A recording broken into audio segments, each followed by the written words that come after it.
Hello दोस्तों, आज है 5 नवंबर 2025 दिन बुधवार का, हिंदी तिथि कार्तिक शुक्ल पूर्णिमा। आज के मुख्य समाचार बड़ी खबरों में जानेंगे। किसान भाइयों के लिए, सरकारी कर्मचारियों के लिए, पढ़ने वाले बच्चों के लिए, माताओं और बहनों के लिए और आम जनता से जुड़े कई महत्वपूर्ण फैसले जानने वाले हैं। आज के मुख्य समाचार अपडेट का ये वीडियो आपके लिए काफी महत्वपूर्ण होने वाला है। देश के अलग अलग राज्यों से बड़ी महत्वपूर्ण काम की बड़ी खबरें जानेंगे। वीडियो को आप पूरा ध्यान से आखिर तक जरूर देखते रहिएगा और इस वीडियो को आप लाइक और शेयर भी जरूर कीजिएगा। सबसे पहले तो दोस्तों आप सभी को कार्तिक पूर्णिमा की ढेर सारी शुभकामनाएं, बहुत बहुत बधाइयां। आज के दिन माता लक्ष्मी, सरस्वती और मां पार्वती जी की पूजा की जाती है और सभी तरह की शुभकामनाओं की अभिव्यक्ति के लिए भी आज अच्छा दिन है। आज देव दिवाली भी है और आज कार्तिक पूर्णिमा व्रत भी है और आज सर्वार्थ सिद्धि योग भी बन रहा है और आज के दिन किया गया स्नान और दान 100 गुना ज्यादा फलदायी होता है। कार्तिक पूर्णिमा धर्म और दान की दृष्टि से भी अति फलदायक दिन होता है और ऐसा माना जाता है कि कार्तिक पूर्णिमा के दिन दान करने से सभी पापों का नाश हो जाता है और घर में धन धान्य, सुख संपदा और ईश्वर की कृपा का आशीर्वाद प्राप्त होता है। आज के दिन आप गेहूं, चावल, दालें, आटा या चीनी का दान कर सकते हैं और ऐसा कहा जाता है कि जो भी कार्तिक पूर्णिमा को अन्न का दान करते हैं उनके घर में अन्न के भंडार भरे रहते हैं। आज दीप दान भी करना चाहिए। कार्तिक पूर्णिमा के दिन घर के पास किसी मंदिर पर या घाट पर दीप दान करना चाहिए। ऐसा करने से जीवन के अंधकार से छुटकारा मिलता है। साथ ही तिल, गुड़ और घी का भी आप दान कर सकते हैं, शुभ माना गया है। अगर आप पवित्र नदियों से दूर रहते हैं तो घर में मौजूद गंगा जल या यमुना जल को भी नहाने के पानी में मिलाकर आप स्नान कर सकते हैं। ऐसा करेंगे तो भी आपको पवित्र नदियों में स्नान करने जितना ही पुण्य मिलेगा और इसके बाद फिर आप सच्चे भाव से दान करने का संकल्प लें और पूरी इच्छा से दान करें। साथ ही आपको बताएं आज प्रकाश पर्व गुरु नानक देव जी की जयंती भी है। गुरु नानक देव जी सिख धर्म के प्रथम गुरु और सत्य, करुणा और समानता के प्रतीक हैं। उन्होंने ऐसे युग में जन्म लिया जब समाज अंधविश्वास, जातिवाद और असमानताओं से घिरा हुआ था। उन्होंने अपने उपदेशों में यह बताया कि ईश्वर एक है और हर इंसान में वही परमात्मा वास करता है। यानी गुरु नानक देव जी के विचार आज भी उतना ही प्रासंगिक हैं जितने 500 साल पहले थे। सिख समुदाय को कार्तिक पूर्णिमा का बेसब्री से इंतजार रहता है क्योंकि इसी दिन गुरु नानक देव जी की जयंती भी मनाई जाती है और आज इस पवित्र अवसर पर गुरुद्वारों में भजन, कीर्तन, अरदास और लंगर का आयोजन भी किया जाता है। बहुत बहुत बधाई और शुभकामनाएं। चलिए खबरों की शुरुआत में पहली बड़ी खबर से आपको रूबरू कराते हैं। पंजाब में 11 करोड़ रुपए की लॉटरी राजस्थान का एक रेडी वाला जीत गया है। आपको सुनकर ही आश्चर्य लग रहा होगा। दरअसल पंजाब सरकार की दिवाली बम्पर लॉटरी का जो 11 करोड़ रुपए का इनाम है वो जीतने वाला अमित राजस्थान के जयपुर में सब्जी की रेडी लगाते हैं। मंगलवार को वह अपनी पत्नी और दोनों बच्चों के साथ चंडीगढ़ स्थित पंजाब स्टेट लॉटरी ऑफिस में लॉटरी क्लेम करने पहुंचे थे।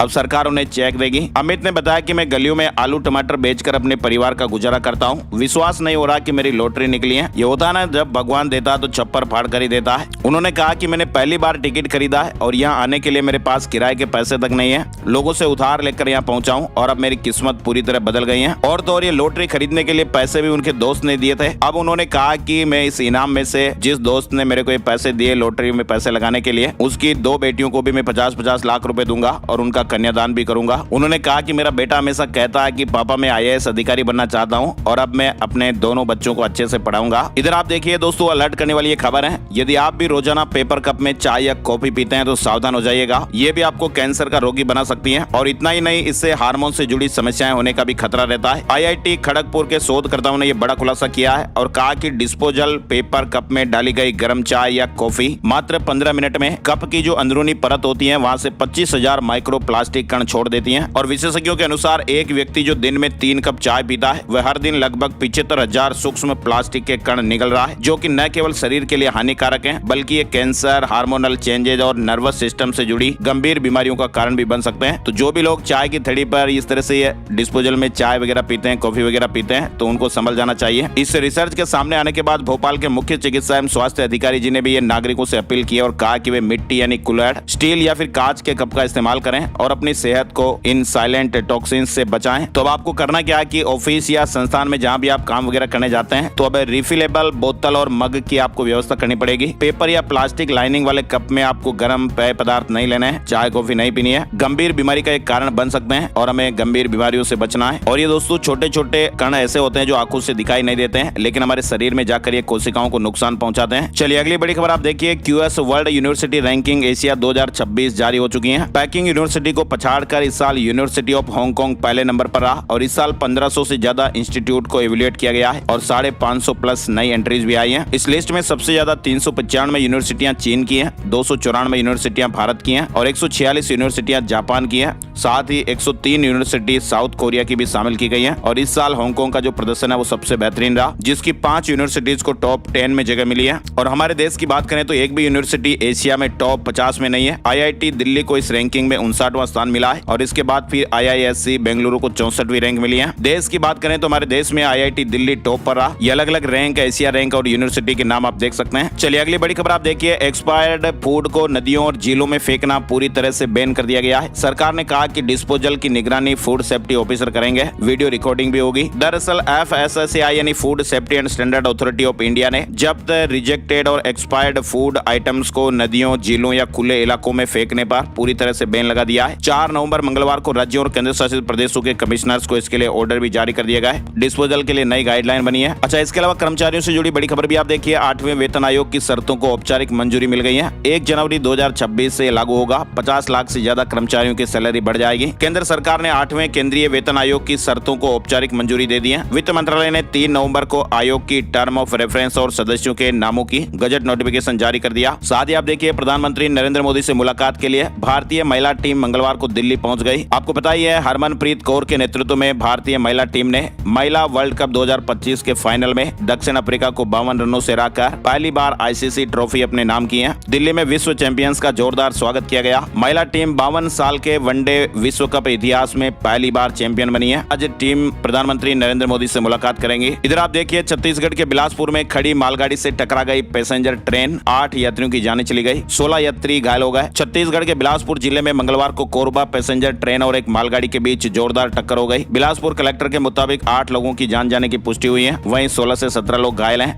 रेल मंत्री अश्विनी वैष्णव ने हादसे की जानकारी ली। मृतकों के परिजनों को 10 लाख रुपए और गंभीर घायलों को 5 लाख रुपए का मुआवजा घोषित किया है। वहीं छत्तीसगढ़ सरकार ने मृतकों के परिजनों को 5 लाख रुपए और घायलों को 50,000 की आर्थिक सहायता देने का ऐलान किया। चलिए अगली बड़ी खबर आप देखिए। भारत में OpenAI ChatGPT Go का सब्सक्रिप्शन प्लान जो है वो 1 साल के लिए अब फ्री में मिल रहा है। यानी जिस प्लान के लिए आपको भी 399 रुपए हर महीने देने पड़ते थे, ये प्लान अब सभी के लिए फ्री हो गया है। ChatGPT के इस प्लान में आपको ज्यादा चैट और इमेज बनाने की सुविधा मिलेगी, तो 1 साल तक के लिए आपको ये प्लान फ्री कर दिया गया है। साथ ही आपको बताएं, प्रधानमंत्री नरेंद्र मोदी जल्द ही असम में गुवाहाटी एयरपोर्ट के नए टर्मिनल का उद्घाटन और 10,601 करोड़ रुपए की परियोजनाओं की आधारशिला रखेंगे। असम के मुख्यमंत्री हेमंत बिस्वा शर्मा ने मंगलवार को PM मोदी से मुलाकात की और उन्हें राज्य में नए विकास कार्यों का उद्घाटन और शिलान्यास करने का आमंत्रण दिया। इधर CBSE ने बड़ी अपडेट खबर जारी की है। CBSE ने स्कूलों को निर्देश दिए हैं कि ट्रांसफर सर्टिफिकेट यानी TC पर अब काउंटर सिग्नेचर की जरूरत नहीं है। बोर्ड ने कहा कि इस प्रक्रिया को पहले ही समाप्त किया जा चुका है, इसलिए किसी स्कूल को TC मुख्यालय या रीजनल ऑफिस भेजने की आवश्यकता नहीं है। केंद्रीय माध्यमिक शिक्षा बोर्ड यानी CBSE ने सभी संबंधित स्कूलों को निर्देश जारी करके जानकारी दी है और कहा कि वे ट्रांसफर सर्टिफिकेट TC पर काउंटर सिग्नेचर के लिए अब मुख्यालय या क्षेत्रीय कार्यालय को कोई भी अनुरोध न भेजें। बोर्ड ने पहले ही ये प्रक्रिया बंद कर दी थी। इधर आप देखिए, मलेशिया जाने वाले भारतीयों के लिए बड़ी अच्छी खबर आई है। अब QR कोड स्कैन करके आप पेमेंट कर पाएंगे। करेंसी बदलने का झंझट खत्म हो गया है। भारत की डिजिटल पेमेंट सर्विस UPI अब मलेशिया में भी शुरू हो गई है और मलेशिया ये सुविधा अपनाने वाला 9वां देश बन गया है। और ऐसे में मलेशिया घूमने जाने वाले भारतीय सैलानियों को बड़ी राहत मिलेगी। अब वे बिना करेंसी बदले सीधे ही अपने फोन से वहां पर कोई भी सामान वगैरह खरीदेंगे तो आसानी से भुगतान कर पाएंगे। इधर आप देखिए, सरकार ने लॉन्च किया PLI स्कीम का तीसरा फेज। स्टील सेक्टर को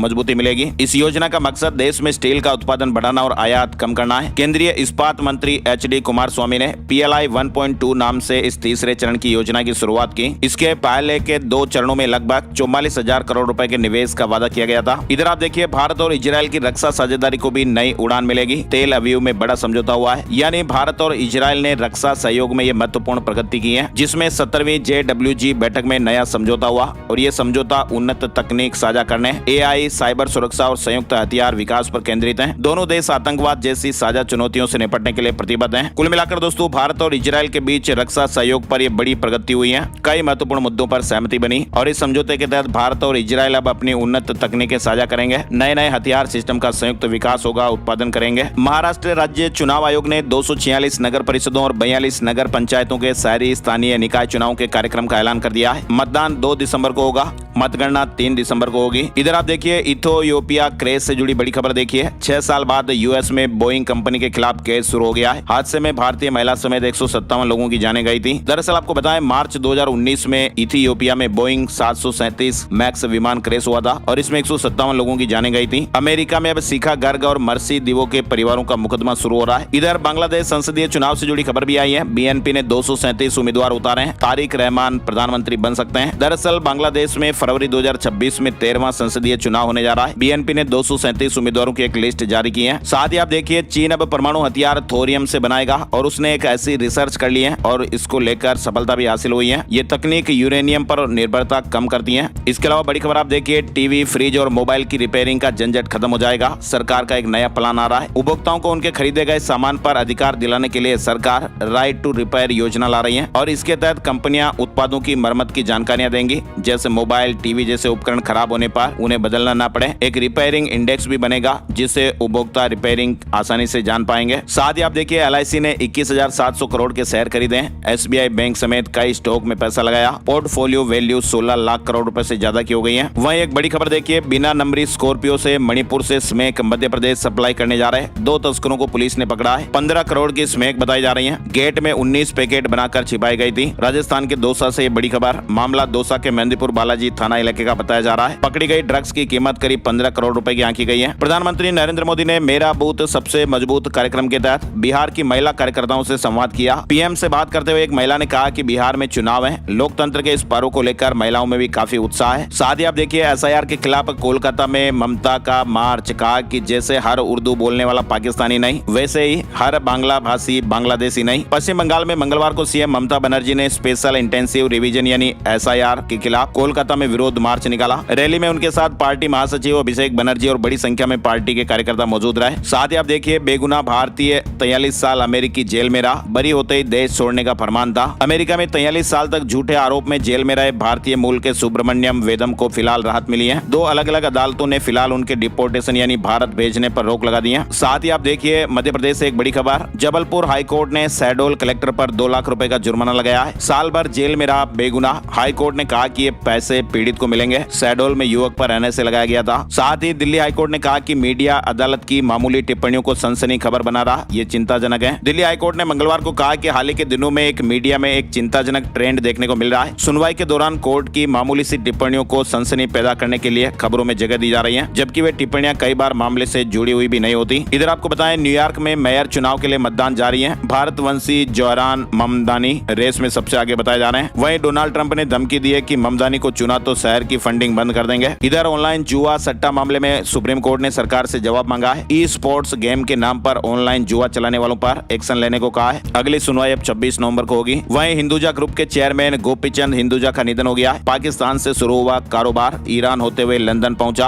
और ब्रिटेन के सबसे अमीर कारोबारी भी बने। हिंदुजा ग्रुप के चेयरमैन गोपीचंद पी हिंदुजा का 85 साल की उम्र में लंदन में निधन हो गया। पिछले कई हफ्तों से बीमार चल रहे थे। साथ ही बड़ी खबर आ रही है बेंगलुरु से। कर्नाटक के बेंगलुरु में अपनी पत्नी डॉक्टर कृतिका एम रेड्डी 29 साल की उम्र है। इनकी जान लेने वाले इनके पति डॉक्टर महेंद्र रेड्डी जो कि सर्जन है। पुलिस ने मंगलवार को इनको लेकर चौंकाने वाले खुलासे किए। पुलिस ने बताया कि पत्नी की जान लेने के कुछ हफ्तों बाद आरोपी ने 4 से 5 महिलाओं को मैसेज भेजा था और महेंद्र ने मैसेज में लिखा कि मैंने तुम्हारे लिए अपनी पत्नी की जान ले ली है। जान लेने के बाद बेंगलुरु के सर्जन ने 4 से 5 महिलाओं को यह मैसेज भेजा था। इधर आप देखिए पूर्व अमेरिकी उपराष्ट्रपति डिक चेनी का भी निधन हो गया है। सबसे ताकतवर उपराष्ट्रपति कहलाते थे। बांग्लादेश में कट्टरपंथियों के आगे झुके यूनुस स्कूलों में म्यूजिक टीचर्स की भर्ती को रद्द कर दिया। संगीत को इस्लाम के खिलाफ बताया था। बांग्लादेश की मोहम्मद यूनुस सरकार ने देश के सभी प्राइमरी स्कूलों में म्यूजिक और फिजिकल एजुकेशन के टीचर्स की भर्ती को पूरी तरह से रद्द कर दिया है। मीडिया रिपोर्ट्स खबरों में बताया जा रहा है कि यह फैसला कट्टरपंथी इस्लामी संगठनों के विरोध के कारण उठाया गया है। ये कट्टरपंथी बीते कई महीनों से लगातार संगीत को इस्लाम के खिलाफ बताकर इन टीचर्स की भर्ती रद्द करने की मांग कर रहे थे।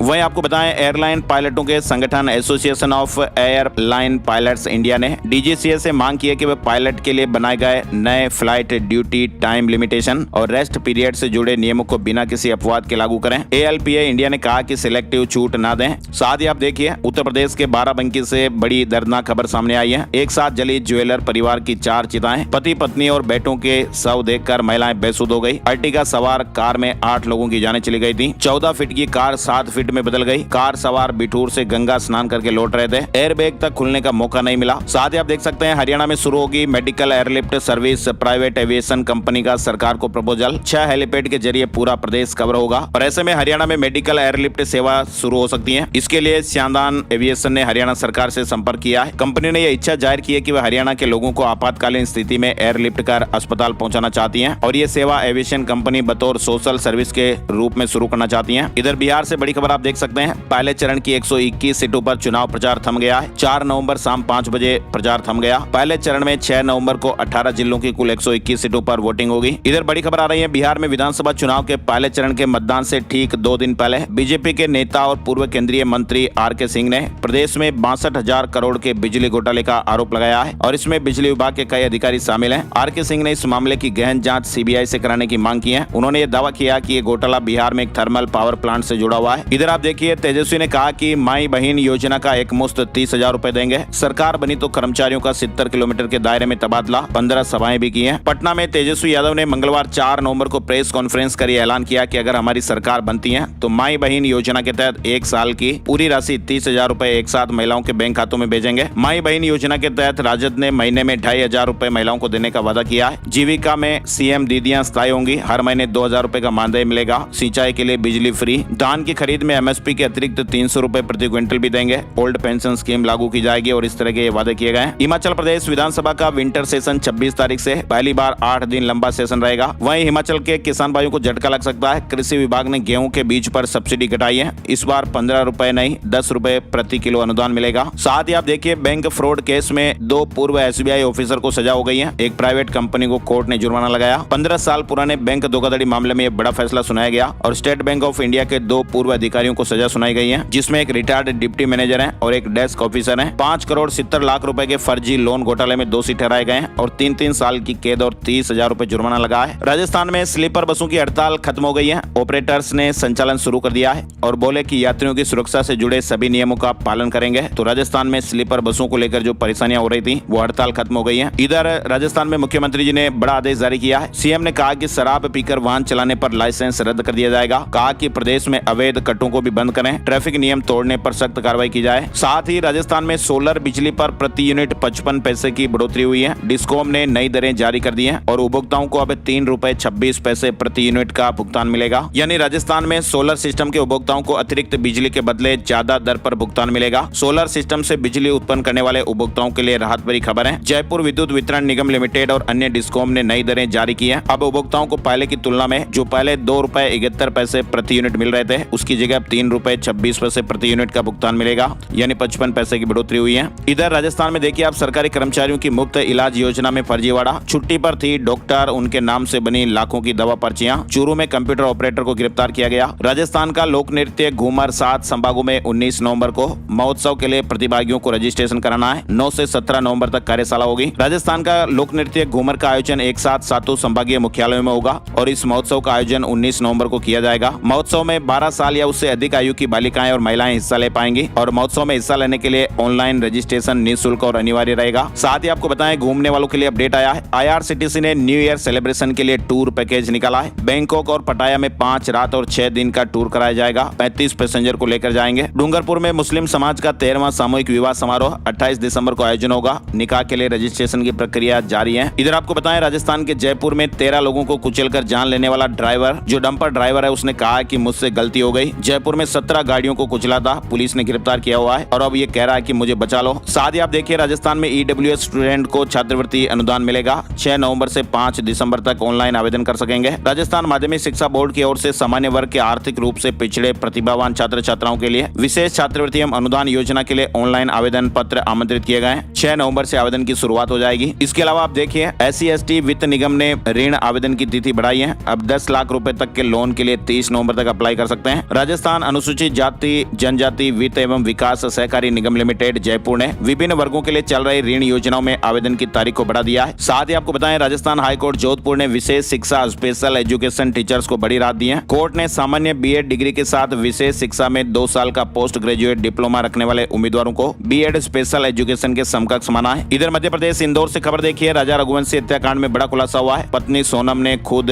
खून से सना हथियार साफ किया था। अब पुलिस दूसरी चार्जशीट जल्द इस मामले में दाखिल करेगी। साथ ही मध्य प्रदेश हाईकोर्ट ने सोमवार को शिक्षकों द्वारा दायर की गई ई-अटेंडेंस व्यवस्था के खिलाफ जनहित याचिका को खारिज कर दिया है और ऐसे में इस निर्णय के साथ ही अब मध्य प्रदेश के सभी सरकारी स्कूलों के शिक्षकों को ई अटेंडेंस प्रणाली के माध्यम से ही अपनी उपस्थिति दर्ज करनी पड़ेगी। सुप्रीम कोर्ट ने मांगा सरकारी वकीलों की नियुक्ति का डेटा। जी हां, ये भी मध्य प्रदेश से जुड़ी बड़ी खबर है। सुप्रीम कोर्ट ने मध्य प्रदेश के महाधिवक्ता कार्यालयों से लेकर जिला स्तर पर नियुक्त होने वाले सरकारी वकीलों की जानकारी मांगी है। इधर मध्य प्रदेश रीवा में एक बार फिर से कफ सिरप पिलाने के बाद एक मासूम की जान चली गई। 4 महीने के बेटे को खो दिया। 5 दिन बाद बॉडी को निकाला गया। फिर से जांच की जा रही है। मेडिकल स्टोर संचालक ने 3 तरह की दवाइयां दी थी। कौन कौन सी दवाइयां थी, इनके नाम भी आप यहाँ देख सकते हैं। छोटे बच्चों को लेकर, दवाइयों को लेकर तो आप अलर्ट ही रहे। चलिए आगे बढ़ते हैं। बड़ी खबर देखिए, भिंड में बिजली उपभोक्ताओं को सरचार्ज में छूट मिलेगी। महाप्रबंधक ने कहा कि 2 चरणों में ये योजना लागू होगी और एक मुश्त भुगतान पर 100% तक की माफी मिलेगी। Chhattisgarh medical service corporation limited ने 2 और दवाइयों के इस्तेमाल पर अस्थायी रूप से रोक लगा दी है। बेक्लोफेन 10 mg टेबलेट और आयरन सुक्रोज 10 mg इंजेक्शन पर रोक लगाई गई है। इधर छत्तीसगढ़ में 15 नवंबर से धान खरीदी पर संशय बना हुआ है। कंप्यूटर ऑपरेटर्स कर्मचारियों ने अनिश्चितकालीन हड़ताल शुरू कर दी है। साथ ही आपको बताएं, मिर्जापुर उत्तर प्रदेश से एक बड़ी खबर आ रही है। मिर्जापुर में एक दंपति पर दुखों का पहाड़ टूट पड़ा है। उनके इकलौते 13 महीने के बच्चे को SMA यानी स्पाइनल मस्कुलर एट्रोफी नाम की एक दुर्लभ बीमारी है और ये बीमारी 10 लाख बच्चों में से एक बच्चे में देखने को मिलती है। फिलहाल दिल्ली एम्स के डॉक्टरों ने 9 करोड़ रुपए का इंजेक्शन लगाने की बात कही है। उत्तर प्रदेश के फार्मेसी संस्थानों में अब डायरेक्ट एडमिशन का मौका। 12वीं पास को सीधा एडमिशन मिलेगा। विशेष चरण में सुविधा मिलेगी। अच्छा, इसके अलावा देखिए आप, उत्तर प्रदेश में सरकार ने बड़ा फैसला लिया है। नियमों में संशोधन हुआ है और रोजाना 12 घंटे काम करने पर सप्ताह में 3 दिन की छुट्टी मिल सकेगी। साथ ही महिलाओं को भी राहत मिली है। दरअसल उत्तर प्रदेश की औद्योगिक इकाइयों में काम के नियमों में बदलाव किया जा रहा है। अब महिलाएं भी रात की पारी में काम कर सकेंगी। उत्तर प्रदेश राज्य की औद्योगिक गतिविधियां, उत्पादन क्षमता बढ़ाने और अधिक रोजगार के अवसर सृजित करने के लिए राष्ट्रपति ने कारखाना उत्तर प्रदेश संशोधन विधेयक 2024 को अनुमति दे दी है और इस अधिनियम को अब उत्तर प्रदेश अधिनियम संख्या 14 सन 2025 के रूप में लागू किया गया है और इस संशोधित अधिनियम 3 अक्टूबर 2025 से प्रभावी भी हो गया है। उत्तर प्रदेश में संपत्तियों की 10 और 11 नवंबर को रजिस्ट्री नहीं हो पाएगी। पोर्टल के क्लाउड सर्वर को विभाग बदलने वाला है, यानी 10 और 11 नवंबर को प्रदेश भर के उप निबंधक कार्यालयों में संपत्तियों की रजिस्ट्री के कार्य नहीं हो पाएंगे। स्टाम्प एवं रजिस्ट्रेशन विभाग 8 से 11 नवंबर के दरमियान अपने ऑनलाइन पोर्टल के लिए क्लाउड सर्वर को बदलने जा रहा है। 8 व 9 नवंबर को द्वितीय शनिवार और रविवार के अवकाश के बाद सोमवार और मंगलवार को उप निबंधक कार्यालय तो खुलेंगे, लेकिन आमजनों का कोई काम नहीं होगा, ऐसे अपडेट है। साथ ही उत्तर प्रदेश से जुड़ी एक और खबर देखिए, नॉन हाइब्रिड धान कुटाई में 1% रिकवरी की छूट। राइस मिलर्स के लिए सीएम योगी आदित्यनाथ ने बड़ा ऐलान किया है। सीएम योगी आदित्यनाथ ने कहा कि अन्नदाता किसानों और राइस मिलर्स की भावनाओं का सम्मान करते हुए निर्णय लिया गया कि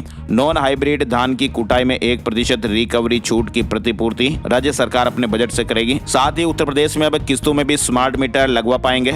एक साथ 6,016 रुपए नहीं देने पड़ेंगे। ऊर्जा विभाग ने यह फैसला उपभोक्ताओं को राहत देने के लिए लिया है। इधर देखिए आप, आगरा में फर्जी कंपनियों का 15 करोड़ का ITC घोटाला। बिहार से तेलंगाना तक फर्मों का नेटवर्क है। अब दोषियों के खिलाफ कार्रवाई की तैयारी हो रही है। साथ ही लखनऊ समेत देश भर के बिजली कर्मचारी सत्याग्रह करेंगे। केंद्र सरकार से संशोधन विधेयक वापस लेने की मांग हो रही है और इस मामले को लेकर 30 नवंबर को दिल्ली में एक बड़ी रैली भी होगी। फेडरेशन ने चेतावनी दी है कि अगर सरकार ने निजीकरण की प्रक्रिया नहीं रोकी तो 30 जनवरी 2026 को देश भर के बिजली कर्मी और इंजीनियर दिल्ली में जंतर मंतर पर विशाल रैली करेंगे। 15 नवंबर से सम्मेलन शुरू होंगे। इधर आप देखिए, गंगा में एक युवती कूद गई, 36 घंटे बाद भी नहीं मिली। IIT कानपुर से बीटेक किया था और UPSC की तैयारी कर रही थी। बिजनौर में गंगा नदी में छलांग लगाने वाली 26 वर्षीय युवती का कोई भी सुराग नहीं मिल पाया है। हरियाणा से बड़ी खबर आप देखिए, छात्र और शिक्षकों के हित में बड़ा फैसला लिया गया। ड्राफ्ट टीचर्स ट्रांसफर पॉलिसी 2025 को मंजूरी मिल गई है। साथ ही पंजाब में बुजुर्गों की दफ्तर जाने की परेशानी भी अब खत्म होगी। भगवंत मान सरकार ने सेवा पोर्टल लॉन्च कर दिया है और 3,15,000 लोगों को अब घर बैठे ही पेंशन मिल पाएगी। पंजाब सरकार ने लाखों पेंशनरों के लिए पेंशनर सेवा पोर्टल की शुरुआत की है और इस पोर्टल से पेंशन वितरण आसान होगा। पेंशनर्स को घर बैठे ही कई ऑनलाइन सेवाएं मिलेगी और डिजिटल लाइफ सर्टिफिकेट भी ऑनलाइन ही जमा कर पाएंगे। हरियाणा में बाढ़ पीड़ित किसानों को भी राहत मिली है। ट्यूबवेल बिजली बिल 6 महीने के लिए स्थगित कर दिए गए। 7 लाख किसान भाइयों को फायदा मिलेगा। बिजली निगम किसानों से विलंब शुल्क भी नहीं वसूलेगा। साथ ही आप देखिए, चंडीगढ़ में डिजिटल अरेस्ट करके 15 लाख रुपए की ठगी की गई थी। 2 को गिरफ्तार किया गया है। बैंक खातों के जरिए साइबर फ्रॉड करते थे, राजस्थान से पकड़े गए। हरियाणा में 905 से बढ़कर 913 हुआ लिंगानुपात। ACS राज्यपाल ने कहा रिवर्स ट्रैकिंग का फायदा हुआ। वहीं नई Hyundai Venue N Line Bharat में लॉन्च हो गई है। पहले से ज्यादा स्पोर्टी लुक और प्रीमियम फीचर्स मिले हैं। हुंडई ने भारत में नई वेन्यू एन लाइन लॉन्च कर दी। दिव्यांग उम्मीदवारों को बड़ी राहत मिलेगी। ऑन स्क्राइब की सुविधा फिर से बहाल हो गई है। कॉम्पिटिटिव एग्जाम से जुड़ी खबर है। पंजाब नेशनल बैंक में LBO के 750 पदों पर भर्ती का मौका। ग्रेजुएट्स के लिए मौका चल रहा है। इधर पश्चिम बंगाल में 8,477 पदों पर भर्ती का मौका। नोटिफिकेशन जारी हो चुका है। शेयर मार्केट न्यूज अपडेट में आपको बताएं, सेंसेक्स 200 अंक से ज्यादा गिरकर 83,500 के स्तर पर बंद हुआ। निफ्टी में 100 अंकों की गिरावट रही। रही और ये 25,650 के स्तर पर बंद हुआ। सोने चांदी के भाव भी आपको बताते हैं। सोने और चांदी के दामों में गिरावट देखने को मिली। 10 ग्राम सोना 358 रुपए गिरकर 1,20,419 रुपए पर आ गया। चांदी 3,150 रुपए कम होकर 1,46,150 रुपए प्रति किलोग्राम पर आ गई। और अब चलते चलते एक नजर आज का राशिफल। आज 5 नवंबर बुधवार के ग्रह नक्षत्र सिद्धि योग बना रहे हैं, जिससे आज मिथुन राशि वालों को प्रॉपर्टी से फायदा मिल सकता है। नई शुरुआत के लिहाज से कर्क राशि वालों के लिए भी आज अच्छा दिन रहने वाला है। सिंह और मकर राशि वालों को सितारों का भरपूर साथ मिलेगा और करियर में प्रमोशन के योग भी बनेंगे। कन्या राशि वालों के प्रॉपर्टी से जुड़े रुके हुए काम भी शुरू होंगे। वृश्चिक राशि वालों के काम समय पर पूरे होंगे और इसके अलावा बाकी राशियों पर सितारों का मिला जुला असर रहेगा। आज के मुख्य समाचार के वीडियो में फिलहाल बस इतनी ही खबरें। वीडियो आपको कैसा लगा कमेंट करके जरूर बताइएगा। वीडियो को आप लाइक और शेयर भी जरूर कर दीजिएगा। हर रोज हम आपके लिए ताजा खबरों का वीडियो लेकर आते रहेंगे। वीडियो को पूरा देखने के लिए आपका दिल से शुक्रिया और धन्यवाद। जय हिंद, जय भारत, वंदे मातरम।